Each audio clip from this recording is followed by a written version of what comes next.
It had been 5 years since my divorce, and now I was 43 years old, spending each one of those years sleeping alone until that Tuesday night that I will never forget.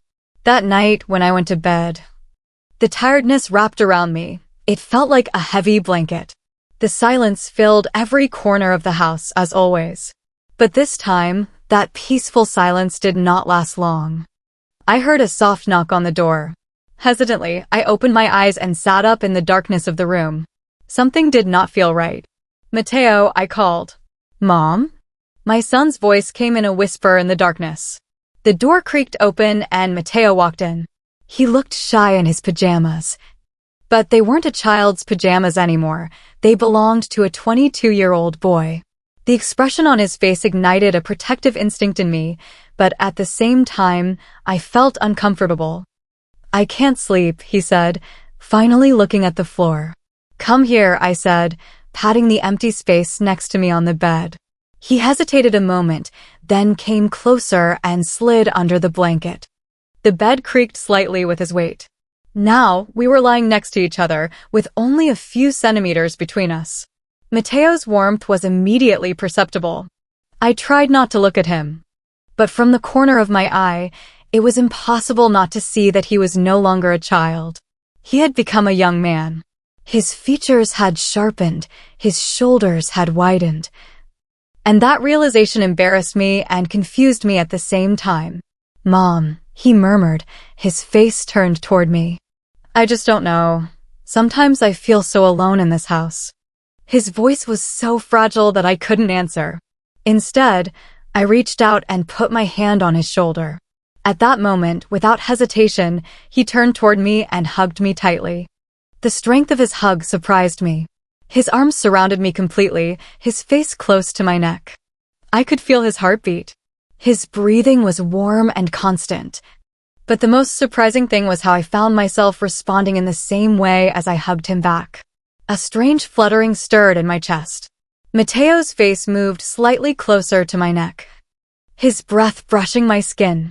"Sometimes it's too much," he said softly. "I'm here," I whispered. "I'm always here." But inside, I wasn't calm. My heart was pounding, and I didn't understand why. This warmth felt so overwhelming. There was innocence in Mateo's action, sure, but his hug was stronger than I expected, his closeness more intimate than I had anticipated. "Thanks, Mom," he murmured, his eyes closed.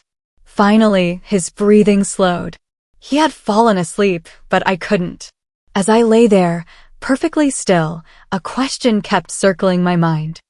What the hell just happened tonight? There was something too intimate about the way Mateo held me, and even more disturbing was the fact that I couldn't ignore it. When morning came, Mateo was still sleeping next to me. The first rays of sunlight illuminated his face. My eyes stopped on him. He still looked innocent, but inside, I felt completely tangled. I laid my head back on the pillow and took a deep breath. I needed time to figure out what the night before was about, but one thing was certain. This wasn't just another night. Morning came, and the sunlight slowly filtered into my room, waking me up. At that moment, I realized I was still carrying the weight of the emotions that had swirled inside me all night. Mateo was still there, fast asleep. I carefully got out of bed and made my way to the kitchen. I needed time to myself, and I wanted to prepare something without waking him.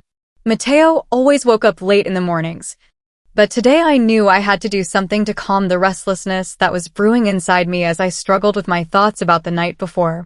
I began to gather the ingredients for the pancakes. A few minutes later, Mateo started to stir. I saw him peeking around the door with his eyes still half closed. "Good morning," he said, but there was something strange in his tone. He sounded both tired and cautious. "Good morning, honey," I replied, looking at him. He was trying his best to act normal. As I flipped the pancakes, I could feel Mateo's gaze on me. There was something different in the way he looked at me. His demeanor was not as indifferent as it used to be. It was as if he was watching my every move, paying attention to every little thing I did. I moved slowly, the heat of the kitchen enveloping me, but also the growing uneasiness inside me. Mateo's eyes, just like the night before, were on me again this morning, but this time there was a strange intensity in them. I noticed his eyes were not only on me, but they were scanning me, tracing the shape of my body, and I could feel it. For a few seconds, I tried to ignore his gaze, but I could feel that. He had noticed my restlessness. Deep down, I felt my heart begin to beat hard, but I tried hard to stay calm, acting as if everything was perfectly normal. Mateo's behavior had also changed. Normally, he was more relaxed, calm, and happy with me, but this morning, there was a distance. He had drawn a line, but it was as if he was looking for the courage to cross it on tiptoe. His eyes, catching the morning light, looked at me as if they wanted to say something, but I couldn't quite understand. "Well," I said, putting the pancakes on a plate and handing it to him. "Enjoy," I said a little somberly. As Mateo took the plate, his hands gripped it briefly, and his eyes met mine. For a fleeting moment, again, I felt like he was trying to see something deeper inside me. I noticed the nervous reflection in my own eyes, but Mateo didn't say a word. He just sat at the table. Throughout breakfast, he didn't look me directly in the eyes even once. But every time I moved, his gaze changed, lowering from the ceiling and back to settling on me with that same different intensity. It was like he was hyper-aware of every little thing I did. This was not something we had experienced before. The confusion inside me was growing. Something inside me was whispering, "You have to solve this now," but I still didn't fully understand what it was. It was the way Mateo's looks and behavior created this deep emotional confusion in me, and now, in the kitchen, surrounded by the warm smell of pancakes, that strange tension persisted. Something was stirring inside me, but I resisted it. I was fully aware of Mateo's eyes on me, but all I wanted was to do my job as a mother. This morning was supposed to just be breakfast. But the warmth and restlessness that ran through me as the sunlight filtered in felt like something entirely different. As night approached, sleep began to weigh on my eyes. Something felt different. I could feel it, but I couldn't figure out what it was. As the night progressed, the loneliness in my room grew heavier. But maybe something had changed. Mateo's behavior towards me seemed to be evolving into something more. Slowly, I fell asleep. Although I found myself opening and closing my eyes throughout the night, I could feel something approaching, but I didn't know what. Suddenly, I heard a noise. My eyes fluttered open in the dark room. I could make out a shadow moving slowly. Something inside me trembled in surprise. Everything went blurry for a second, but then I realized that shadow was Mateo. He had entered the room. I opened my eyes wide, and my heart began to pound hard. I was in the middle of my room. I must have been with Mateo, but something felt wrong.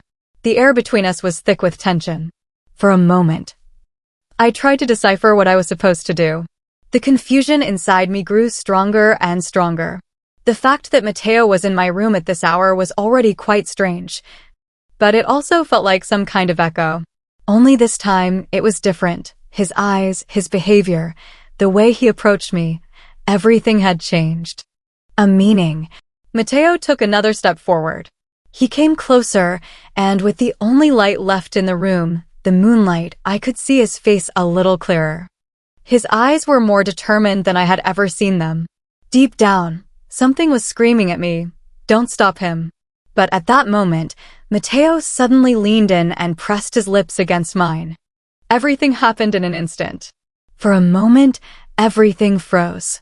Time stopped. In that instant, I felt as if the world was spinning around me, but I was motionless. My son was just a step away, and when he left a kiss on my lips, all my emotions were tangled up. This is not something a mother expects from her son. At that moment, it made me feel like my heart suddenly started beating wildly. I quickly pulled away and tried to push him back, breathlessly. My words seemed to fade into the air like a whisper. Mateo pulled away, leaving a trail of what looked like disappointment in his eyes. But he was still standing there in the room. "Mateo, this is not right. Don't do this," my voice was shaking. My head was spinning, and my body was soaked in sweat. I couldn't control the feelings inside me. My son coming closer like this, how scary. How complicated it was. But on the other hand, I couldn't deny the attention, the focus he was giving me. But this wasn't right. I had to remain a mother forever, right? The intense look in my son's eyes, a look I had never seen before, shook me deeply. My heart was beating so hard. It seemed like but I knew I had to pull myself together. Mateo took a step back. He remained silent, without saying a word, but the silence grew deeper in the darkness. Then Mateo came closer and once again placed a kiss on my lips. His hands moved down from my neck, first to my waist and then to my hips. As much as I told myself to stop, I couldn't resist. That night, whatever happened, had happened. I woke up in the morning, trying to understand what had happened. Mateo was not by my side, and I was alone in the room. I took a deep breath, trying to calm down. I left the house without saying a word. There was a tiredness in my eyes, an emptiness in my chest. My steps felt heavy, as if I were lost. While I fought with myself, the only thing I knew for sure was that I needed to understand what had happened. I questioned what I felt, but everything, with each passing second, seemed more and more complicated.